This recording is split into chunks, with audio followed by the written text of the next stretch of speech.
कैसे हैं। मैं आशा करता हूं कि आप बहुत ही अच्छे होंगे। Math with Ajit sir YouTube channel पर आपका हार्दिक स्वागत है, अभिनंदन है। देखिए दोस्तों, अपनी ट्रिक नंबर 1 चल रही थी मैथ में और ट्रिक नंबर 1 की अपनी 10 क्लासें हो चुकी थी मेरे दोस्तों। आज अपन बात करेंगे 11वीं ट्रिक के बारे में। और जिन विद्यार्थियों ने अभी तक चैनल को सब्सक्राइब नहीं किया है वो अवश्य रूप से सब्सक्राइब कर लें। तो मेरे प्यारे दोस्तों, बगैर समय बर्बाद किए अपन चलते हैं आगे। देखिए, अपना 48 क्वेश्चन हो गया था। आज क्वेश्चन नंबर अपना 49 चलेगा मेरे दोस्तों, ध्यान से समझना।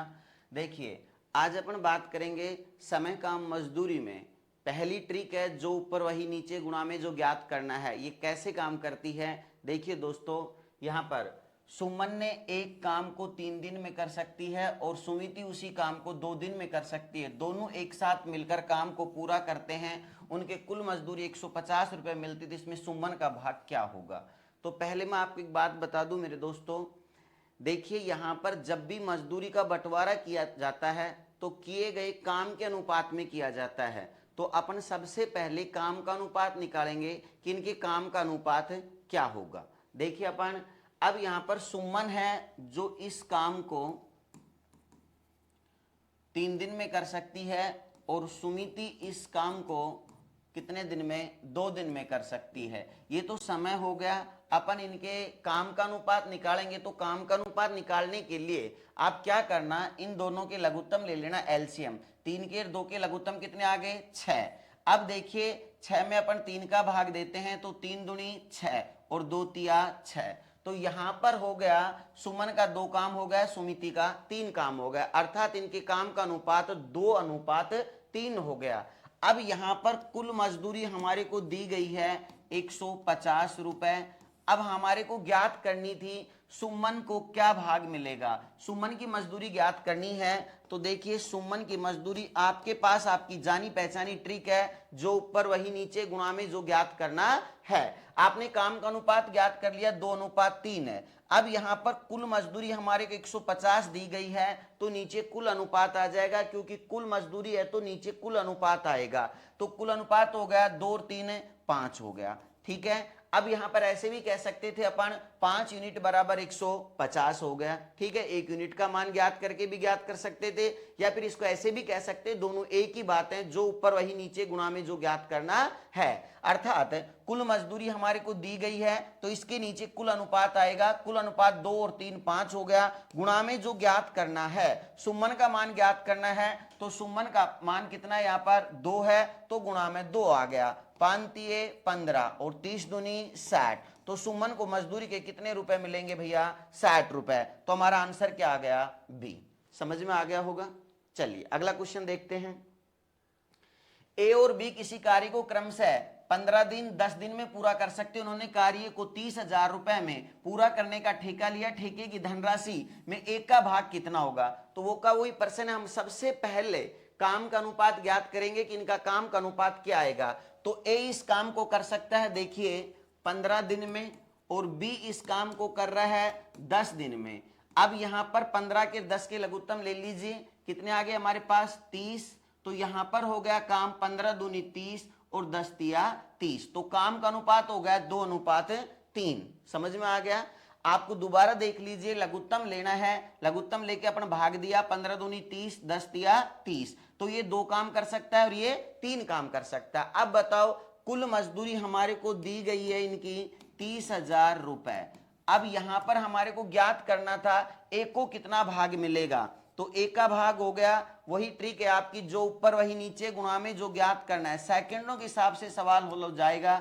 30,000 जो ऊपर वही नीचे, 30,000 हमारे पास कुल है तो कुल अनुपात होगा 2 और 3 5। किसका मान ज्ञात करना था हमारे को, एक का। तो गुणा में जो ज्ञात करना है, एक का मान कितना है, यहाँ पर 2 है तो गुणा में कितना आ जाएगा 2।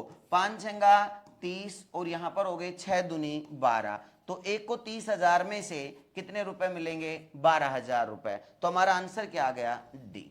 समझ में आ गया होगा, बहुत ही सिंपल सवाल है। चलिए अगला क्वेश्चन देखते हैं। ए और बी ने किसी कार्य को करने का 4500 रुपए में ठेका लिया। ए अकेला इस कार्य को 8 दिन में कर सकता है, बी अकेला इस कार्य को 12 दिन में कर सकता है, सी की सहायता से उन्होंने ये कार्य 4 दिन में पूरा कर लिया। यानी कि ए बी सी ने मिलकर इसको 4 दिन में पूरा कर लिया। तब ठेके की धनराशि में सी का भाग कितना है? तो देखिए यहां पर ए अकेला इस कार्य को, बहुत ही अच्छा क्वेश्चन है, सिंपल सा, ए इस कार्य को कितने दिन में कर सकता है? 8 दिन में। और बी इस कार्य को कर सकता है 12 दिन में।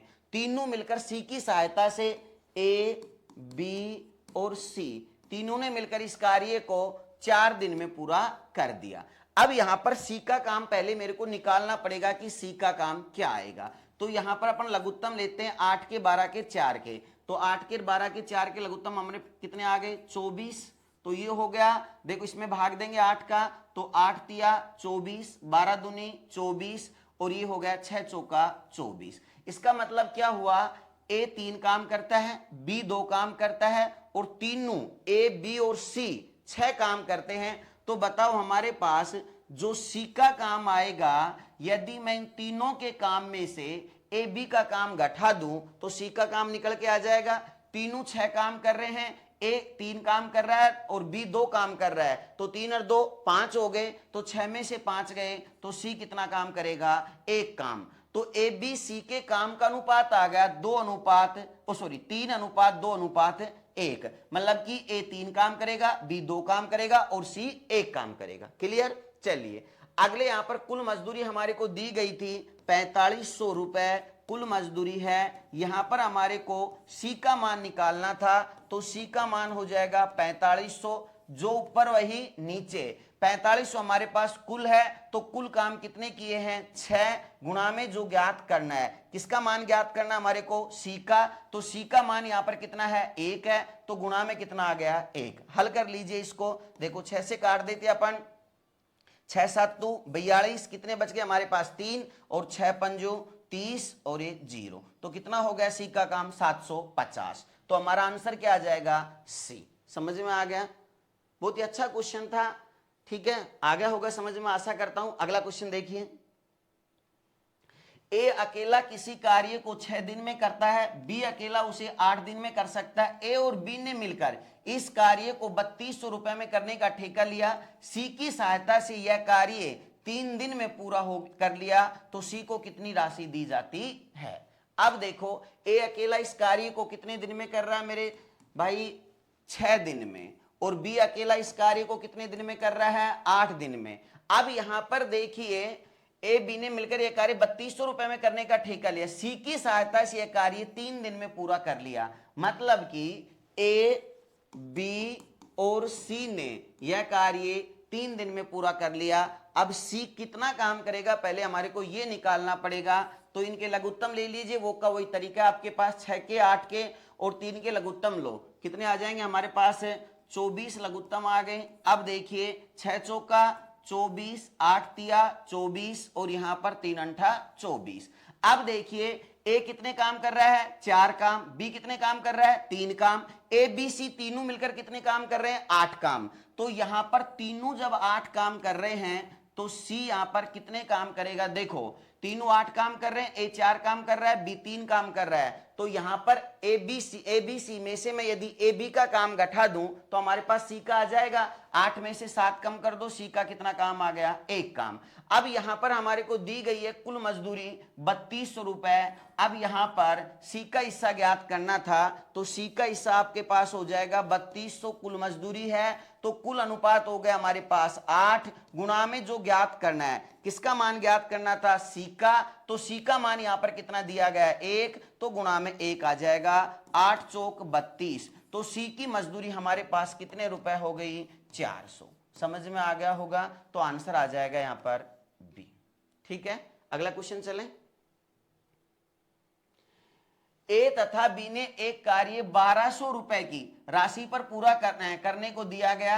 ए अकेला उसे 15 दिन में और बी उसे 12 दिन में कर सकता है। साथ में सी की मदद से उसे 5 दिन में पूरा कर सकते हैं। तो अनुसार सी का हिस्सा कितना होगा? अब देखिए ए अकेला इस कार्य को कितने दिन में कर सकता है? 15 दिन में। ए अकेला इस कार्य को 15 दिन में कर सकता है, बी अकेला इस कार्य को कितने दिन में, 12 दिन में। ए बी की सहायता से इन्होंने 5 दिन में पूरा कर लिया, तो ए बी और सी इसको कितने दिन में कर सकते हैं, 5 दिन में। अब अपन लघुत्तम लेंगे 15 के, 12 के, 5 के, तो हमारे पास लघुत्तम आ गए 60। देखिए अब 15 चौका 60, 12 पंजो 60, और यहां पर हो गया हमारे पास 5 का भाग देंगे, यहां पर देखिए 12। ठीक है, अब यहां पर ए 4 काम करता है, बी 5 काम करता है, ए बी सी 12 काम कर रहे हैं, तो सी कितना काम करेगा। देखिए अगर मैं ए बी सी में से ए बी का काम घटा दूं तो सी का काम आ जाएगा। ए बी सी 12 काम कर रहे हैं, ए 4 काम, बी 5 काम, तो 5 और 4 9, 12 में से 9 गए तो कितने बच गए, 3, तो सी कितने काम करेगा, 3 काम। अब सी का हिस्सा निकालना है।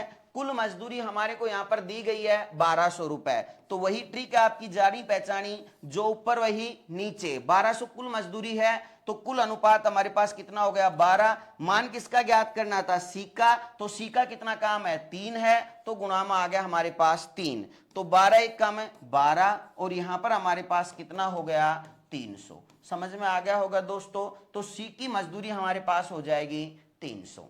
तो ये थे हमारे पास समय काम मजदूरी में मजदूरी का बंटवारा किस प्रकार से किया जाता है। आज की क्लास को अपन यहीं पर समाप्त करते हैं मेरे दोस्तों, बाकी बात करेंगे कल। बहुत ही शानदार ट्रिक चल रही है। धन्यवाद।